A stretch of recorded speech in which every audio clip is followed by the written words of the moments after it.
Akauliza tena, je, wewe ndio unayetengeneza kila kitu kwenye mfumo wako wa chakula? Yani unapokula chakula, kinapoenda, kinavyodigest, mpaka kinapokuja kutoka chenyewe na kingine kinachukuliwa kusambaa kwenye mwili, kwenye damu. Je, ni wewe upo busy unachakata kwa mkono wako, kwa akili yako, au ni digestion system yenyewe inafanya kazi? Yani mfumo wa umeng'enyaji chakula wenyewe ndio unaofanya kazi kwa ajili yako. Akasema vipi kuhusu ini, figo?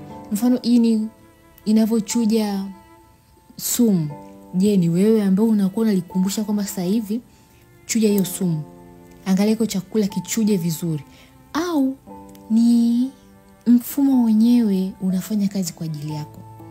Kwa hiyo akasema kwamba ukiangalia kwa makini ni kwamba kila kitu ndani ya mwili wako kinafanya kazi chenyewe kwa ajili yako. Vitu vinafanya kazi ili wewe na uhai, uwe salama, uwe na afya.